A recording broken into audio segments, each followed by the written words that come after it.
ನಮ್ಮಲ್ಲಿ ಗುಂಪುಗಾರಿಕೆ ಆಗಿದೆ, ವೀಕ್ ಆಗಿದ್ದಾರೆ.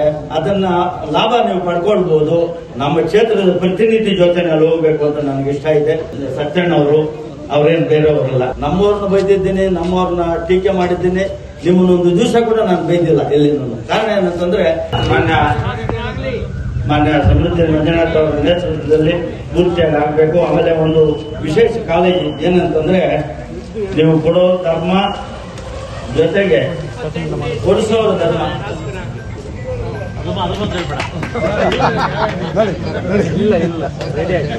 ಅದನ್ನ ನಾವೇಳೋದಲ್ಲ, ಅವ್ರ ಇಚ್ಛೆ.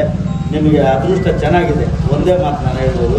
ಅದೃಷ್ಟ ಚೆನ್ನಾಗಿದೆ, ಎಲ್ಲಾ ಸಕಲ ಸೌಲಭ್ಯಗಳು ಓದಿಗೆ ಬರ್ತಾ ಇದೆ. ನಾನು ಗೊತ್ತು ಏನು ಇರೋದೇ ನಮ್ಮಲ್ಲಿ ವೀಕ್ ಆಗ್ಬಿಟ್ಟಿದ್ದಾರೆ. ನಮ್ಮಲ್ಲಿ ಗುಂಪುಗಾರಿಕೆ ಆಗಿದೆ, ವೀಕ್ ಆಗಿದ್ದಾರೆ. ಅದನ್ನ ಲಾಭ ನೀವು ಪಡ್ಕೊಳ್ಬಹುದು. ಬ್ಯಾಂಕ್ ನಲ್ಲಿ ಕ್ಯಾಶ್ ಇದೆ, ಡ್ರಾ ಮಾಡ್ಕೊಳ್ಳೋ ಶಕ್ತಿ ಅವ್ರಿಗಿದೆ. ಅದನ್ನ ಪಡ್ಕೊಳ್ತಾರೆ ಅಂತ ನನ್ನ ಇದೆ. ಯಾವ ಪಾರ್ಟಿ ಇರಲಿ, ಯಾರೇ ಇರಲಿ, ಒಳ್ಳೆಯವರು ಬರಬೇಕು ಈ ದೇಶದಲ್ಲಿ.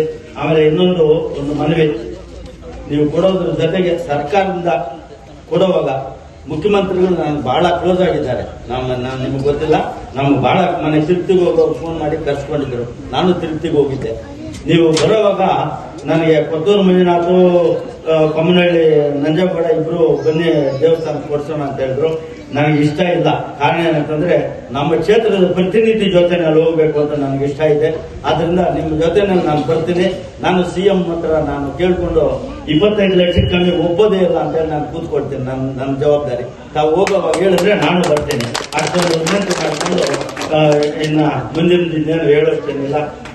ಸರ್ವರಿಗೂ ಸನ್ಮಾನ ಉಂಟಾಗಲಿ, ದೇವರು ಒಳ್ಳೆ ಆಯುರಾರೋಗ್ಯ ಭಾಗ್ಯ ಕೊಡಲಿ, ಉತ್ತಮವಾದಂತ ಬೆಳೀಲಿ ಅಂತ ಹೇಳಿ ಆಶಿಸ್ತಾ ನಾವು ಮಾತುಗಳನ್ನು ಮುಗಿಸ್ತಾ ಇದ್ದೀವಿ. ಆಮೇಲೆ ಇನ್ನೊಂದು, ಬೋರ್ವೆಲ್ ದೇವಸ್ಥಾನ ಪಕ್ಕದಲ್ಲೇ 120 ಅಡಿ ಇಳಿದಿದೆ ಬೋರ್ವೆಲ್.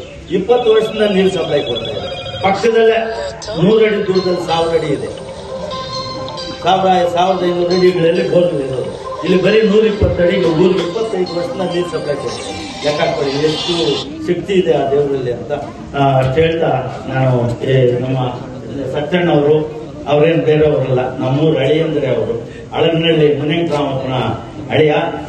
ನಾವೆಲ್ಲ ಬಹಳ ಜೊತೆಯಲ್ಲಿ ಇದ್ದವರು. ಆಮೇಲೆ ನಮ್ಮ ಗೊಲ್ಲಳ್ಳಿ ಜಗದೀಶು, ನಾವೆಲ್ಲ ಹಳೆ ಸ್ನೇಹಿತರೆ. ಎಲ್ಲರೂ ಬಂದಿರೋರೆಲ್ಲರೂ ಸ್ನೇಹಿತರೆ. ಸಮೃದ್ಧಿ ಮಂಜಣ್ಣ ಅವ್ರು ಬಿಟ್ಟು ಅವ್ರನ್ನ ಪರಿಚಯ ಕಡಿಮೆ ಇತ್ತು. ಈಗ ಪರಿಚಯ ಚೆನ್ನಾಗಿ ಆಗಿದ್ದಾರೆ. ಆದ್ರೂ ನಾವೇನು ಬೇರೆ ರೀತಿಯಲ್ಲಿ ನಾನು ಯಾವತ್ತೂ ಅವ್ರ ಬಗ್ಗೆ ಎರಡನೇ ಮಾತಾಡೇ ಇಲ್ಲ. ಎಂತ ಸಂದರ್ಭದಲ್ಲೂ ನಮ್ಮವ್ರನ್ನ ಬೈದಿದ್ದೀನಿ, ನಮ್ಮವ್ರನ್ನ ಟೀಕೆ ಮಾಡಿದ್ದೀನಿ. ನಿಮ್ಮನ್ನೊಂದು ದಿವಸ ಕೂಡ ನಾನು ಬೈದಿಲ್ಲ ಎಲ್ಲಿನೂ. ಕಾರಣ ಏನಂತಂದ್ರೆ, ನೀವು ಮಾಡ್ತಾ ಇರ್ತಕ್ಕಂಥ ಕೆಲಸಗಳು ಉತ್ತಮವಾಗಿದೆ ಅಂತ ಹೇಳ್ತಾ ನಾನು ಈ ಸಂದರ್ಭದಲ್ಲಿ ಆಮೇಲೆ ಲಕ್ಷ್ಮೀನಾರಾಯಣ, ಬಂಡಾಳಿ ಲಕ್ಷ್ಮೀನಾರಾಯಣ, ನಾವೆಲ್ಲ ಬಹಳ ಹಳೆ ಸ್ನೇಹಿತರು ಎಲ್ಲರೂ. ಆದ್ದರಿಂದ ಇವರೆಲ್ಲರೂ ಆಗಮಿಸಿದ್ದಾರೆ. ಎಲ್ರಿಗೂ ನಮಸ್ಕಾರಗಳು ಸಲ್ಲಿಸ್ತಾ ಇದ್ದೀನಿ. ಜೈ ಹಿಂದ್, ಜೈ ಕರ್ನಾಟಕ.